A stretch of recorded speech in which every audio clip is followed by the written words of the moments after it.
Hello everyone and welcome back to the bench, and in today's video we're looking at the newer version of the PMags from Double Eagle. Now, for a long period of time the PMags to go for were the Guns Modify ones. This is a version 1. The version 1s had leaking issues from the bottom.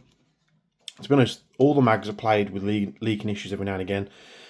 But they came up with a new design for the base plate where you could tension it with grub screws. For the most part, that seemed to fix a lot of things. We then had the version 2s, which I'm pretty sure they just came with those sealing plates as standard. This is a version 3 they moved on to, where they either changed something with the feed lips or they changed something with the BB track, which meant all the adapters that we'd made wouldn't work, properly or as easy as they have been. And then since that, they've released a version 4. Now, I've tested a couple of version 4 PMags that have been handed to me by friends and people that I know. All the version 4 PMags I have tested have been utter rubbish. Just pretty much unusable. Won't work in a lot of guns, even guns that they sell like the 416s and the Scars. So Jerry at DE, I talked to Jerry a lot, was telling me about these new PMags where they've loosely, he said in his words, based it off of, what's in here? Just a little pamphlet. Based it off the GM PMag. There's obviously subtle differences. It has the faux rounds in here. There's some geometry differences here. You can obviously see the two pins. The base plate is a little different. It's a little thicker compared to the GM PMags. But, and obviously they call this the DMag. So it doesn't have any markings on it. Version 1s had all the markings on, including the logo at the bottom. The version 3s had the markings on, and it was under our belief that the version 4s were the same as the version 3s. They just took this branding off to, get away from the PMag copyright.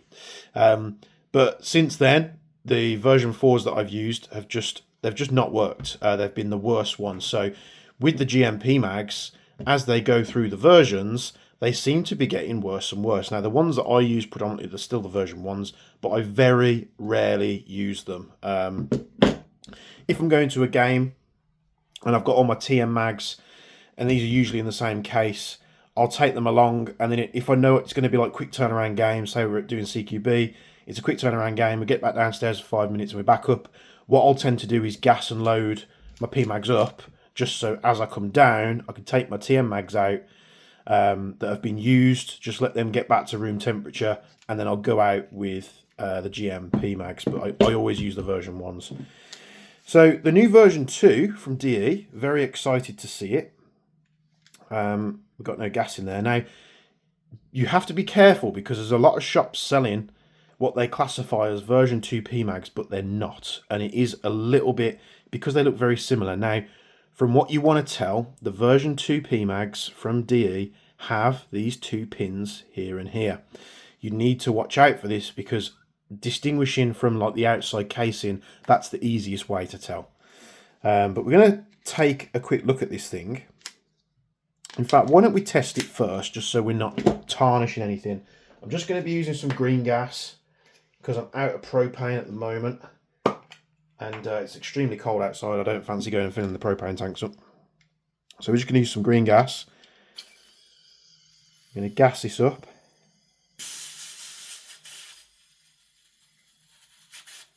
It is taking a lot of gas, which is nice. People always say about the spits on propane, but you get the spitting on green gas cans as well. It all depends on how well you've lined up this to that. So the magazine, well, it was leaking, but it's fixed itself.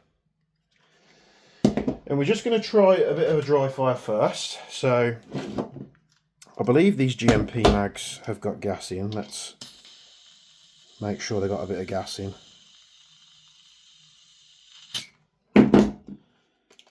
Just to make sure.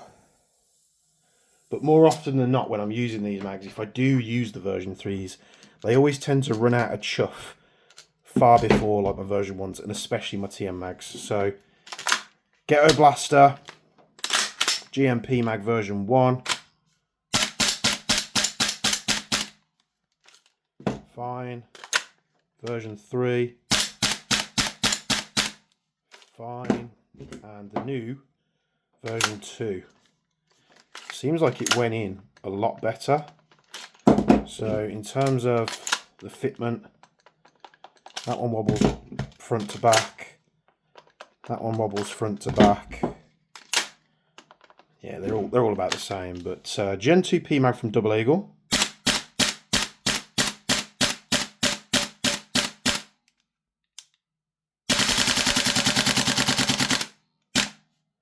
Seems so far to be okay.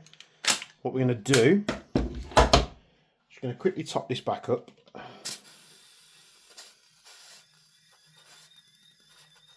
So it's been a long time since I looked at the version 1 of these magazines, because the one that I had came with my N4 Noveski, which I then sold that. So I'm going to see if any of these adapters work. I might have to go downstairs and grab a new one. But we'll test the TM one, we'll test the older GM one, and then there's a VFC one here. We could also try that, but I don't think that's gonna work, is it? No, it's different size. So we'll test these. We'll also just test the speed loader as it is. So let's see what's going on here. These are just some version 3 version 3 0.3 gram BBs. Now whack some in here. So we'll test it with the Marui adapter first. Now the Marui adapter does fit very nicely, but what we found with the earlier ones is you had to let the loader just come up slightly. So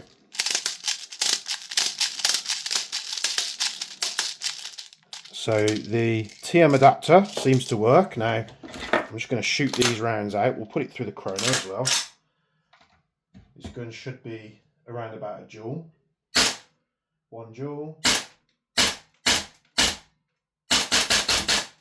1 joule at a time. We are spitting a fair bit of gas now. We'll just test it on this version 1. In fact, let's put some rounds in here. Because it's a version 1, I can use the older style adapter, which is it was very nice and easy, this adapter was. So Gen 1 PMag,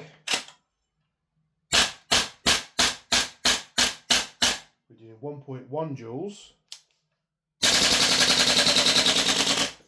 no gas spit, so it almost seems like these are still going to be having the issues as before. Now we can try a GM adapter, the old one.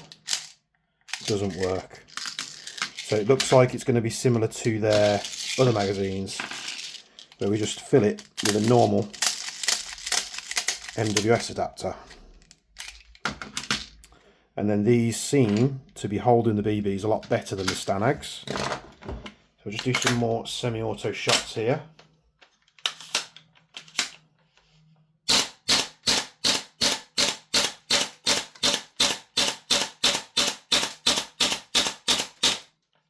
So it is working and locking back, but the you can tell there's just hardly any oomph there. You compare it to a GM one, and yeah, we are running green gas. Propane, of course, would be better, but what we're going to do is we're going to take a look inside this thing. Yeah, if you want an easy loader, the white MWS loader seems to work. So let's take a look inside and see what's going on. We're going to need to remove these 2 screws. So I've got 2 Phillips screws here. So we'll remove these. We've got one in the front, one in the back. We just need to be careful just in case anything drops or springs out at us. Fairly easy to remove. I can feel the base plate loosening up. So can we now remove this? So it looks like it's held in just here, like a little clip. So what we'll do, spin this round. I'm just going to pop these, if that works. Is it going to work?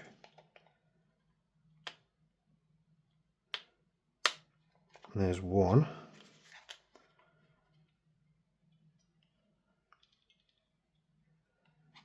Doesn't really want to pop off. We're not going to force it. Can we? I don't want to force that, so we'll leave that where it is. We might have to take out. We still have plenty of gas in there. So we'll pop these two pins out. Let's grab a relevantly sized. I'm dropping everything now. What's going on? So we need to tap them out. So it looks like they go right to left. So where's my hammer? I'm relocating tools everywhere now, so do as I say, not as I do. Use the correct tools. In the interest of time, I'm not going to go hunting for it. So 2 pins, and then that is what releases the inside. You've got the little levers there.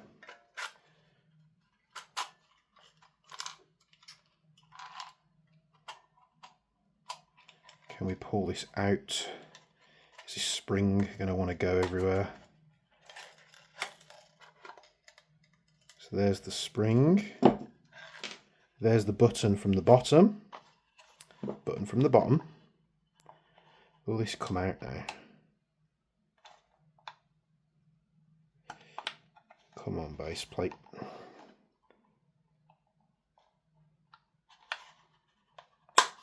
There we go.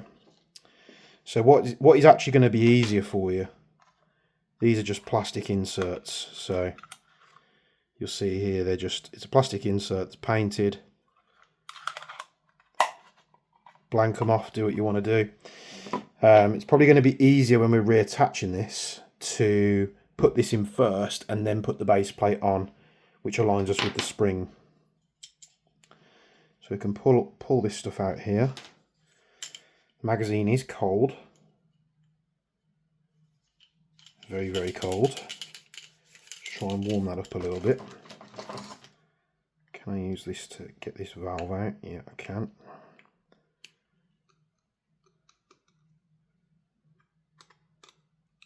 So pull the valve out and have a look. The gaps on, so you got these body pins that go through the casing. So it's weird. That's trippy, that is. So they're the correct size on this side, but on the other side they're really big.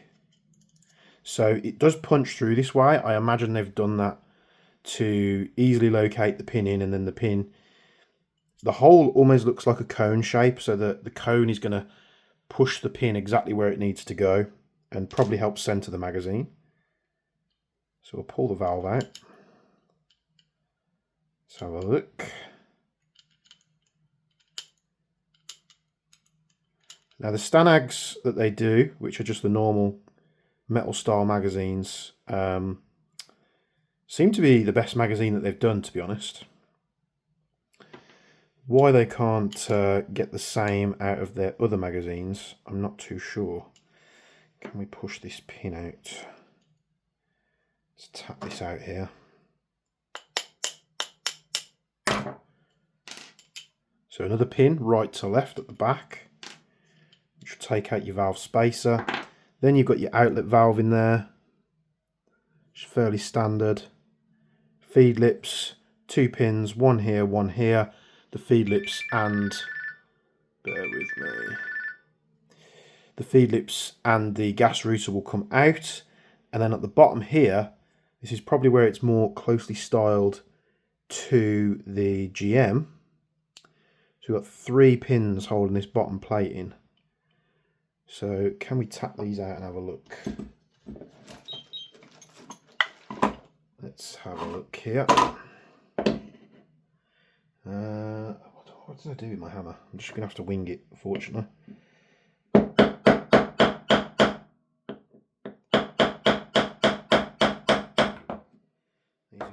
in there.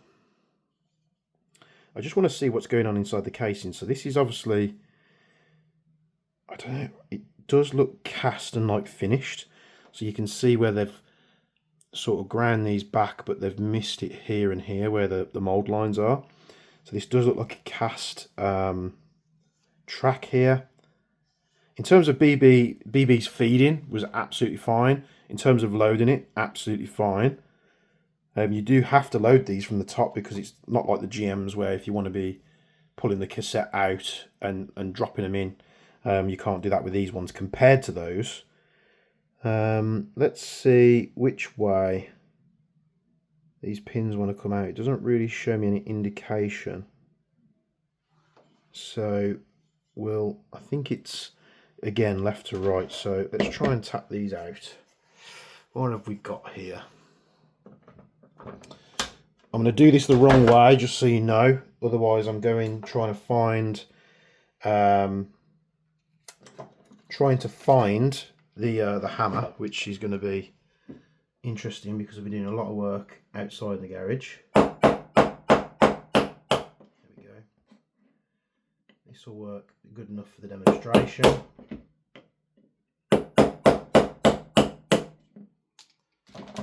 Because in the interest of time, these don't have knurlings on, so technically you could push these in either way.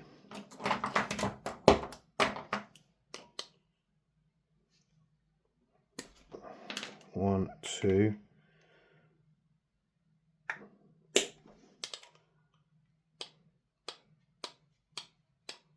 And three. So once those pins are out, we can pull out the bottom plate, and there you have it. It is literally just an empty space. Nice. So these are going to hold a ton of gas. Just as I was shooting it, it was siphoning quite a bit, but you know, not terrible. And we're going to grease this up before we put it back in. It does seem like, is that the oil? No, that should be the grease. Or is that oil? No, it's grease. It does seem like that the mags lack a bit of oomph, so they're not really as punchy. The GMP mags are known to be punchy, even compared to the Marui mags. And the next thing really comes down with the double eagle and the salvo mags. The thing that gets me is you see them selling for as much as TM ones. Some cases they've been sold more at a higher price than Marui mags, and I just think that's outrageous because the quality control isn't the same. The quality of components isn't the same. Now, you can argue that with me all you want. You're entitled to your opinion, of course. But having used all these mags, it's just the way it is. So I'm just going to tap these back in here. Just using the bench to apply some force to this bottom plate.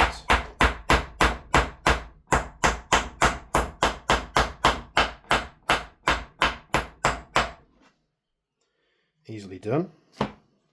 So I'm just using the edge of the bench just to push down as I tap these in. You want to do something like that, otherwise you'll see where it's been done from factory and they just clip the casing a little bit and they like peen it out just slightly. So the base plate is back on. I need to go in reverse now, so we could put the valve spacer, I can never remember the name of this part. That can go back in there. None of these pins are like drastically tight, so if you are limited to having very basic tools, it's still very, very easy to do. You know, you don't need, if you've got a valve like this where you can push the inlet in like that, a flathead is more than sufficient. You just need to be careful that the flathead doesn't slip, you don't damage the valve in any way. Having valve tools is nice and of course makes your job easier, but you can still accomplish the same thing.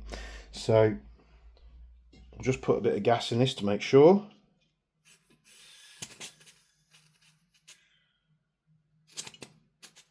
So that sounded like it didn't take much gas. Purge it. Still not seeming to take much gas. Let's purge it again.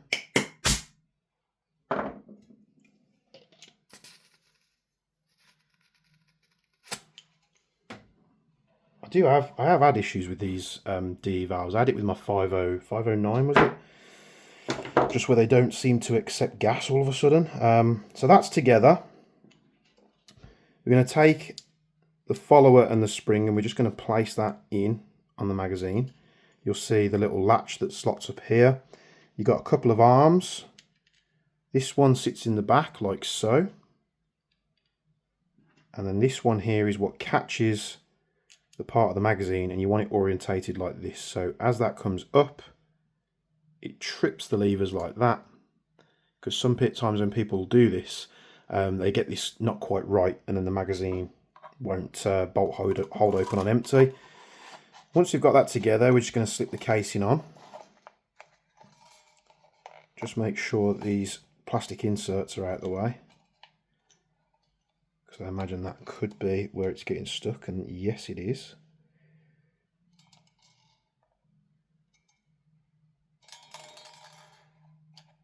There we go. So all I'm doing to get it past these bits here, because they are situated but it's just catching, I'm just taking my palm, fingers on the back, palm on the front, and I'm just squeezing the mag together this way, and doing that it will just edge out the mag slightly, and that's what enabled me to push it past. We're going to send that all the way home, like so. Remember what orientation the pins went in. So we went right to left to get it out. We're going to go left to right to get it in. So we're pushing the pins into that cone, and the cone is going to, you know, perfectly place the pins for us. These aren't going to be hard to get back in. Like I say, super easy. You just want to keep an eye on these over time, make sure they haven't warped themselves out. Next part, probably where it gets a little bit tricky. So we'll take our button first, we'll place that in where it needs to go, like that. And then we've got the spring follower on the base plate here. Now the easiest way to do this with other magazines as well is just, if you get your fingers like this, you're not going to get it right every time. Some still shoot out on me if you haven't got long nails. My nails are quite short at the moment. And you just want to work it in like that. And then once you've got it so far, you're going to place the spring guide on there and use that to send it the rest of the way home. It will clip into place like so. Even though it's clipped into place, make sure you hold it, because that spring has enough pressure to shoot these parts across your room. And then if there's any little springs like the button and such that go missing, you're kind of up the creek without a paddle, aren't you? So we're just going to switch this back round so we can use this screwdriver. And we'll just screw these two Phillips screws back in. It's a very simple magazine. It's much simpler than the version 1s that I can remember, because the version 1s I'm sure had that tube that was really weirdly placed. So I never use my version 1 DMag, shall we call it? Should we just call it a DMag? The polymer mag that Double Eagle does. Now, it's strange because the Daniel Defense mag they do is actually pretty good. Now, it's going to take me a bit of time to test this, obviously, in all conditions. Just make sure this works. Put it in the gun again.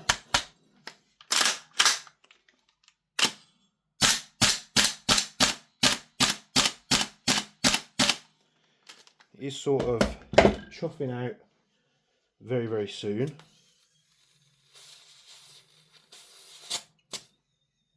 We can now put a lot more gas back in it though.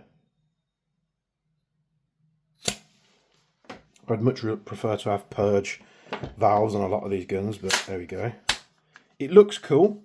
It looks very good. Is it an improvement over the version 1? Yes, it is. Is it as good as the GM ones? Yet to be seen. The early indications say that, from my experience just now, is it works. It's a lot less punchy than the GM mags. They must just have better outlet valves. or a better internal system that stores the gas, better geometry, but I'm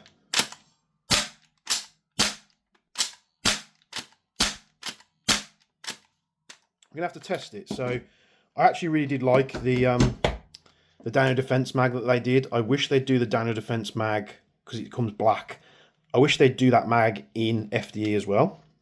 Now, I bought this in FDE just to show you guys, and then I'd also bought the N4 SD that they've just released, which comes with one. So I've got one of these in tan, one of these in black. It's more than enough magazines for me to test out properly. We'll of course be testing it across the collection of replicas that we have as well. So thanks for tuning into this video. Do I think you should rush out and buy these?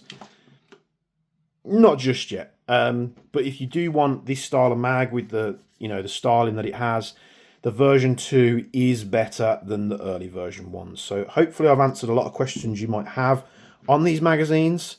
Thank you very much for sticking with me till the end if you have done. But for all intensive purposes, thank you very much for watching. Thank you for supporting the channel. We've had a great 2025. We're getting towards the end of it now. I know a lot of you crying out for the impacts, so they're very, very close. It's just we're just waiting on one component to be finished. So thanks for tuning in as always. Check out the Jaeger Precision Discord. The link will be down in the description below. And as always, from me and Bench, we'll be seeing you in the next one.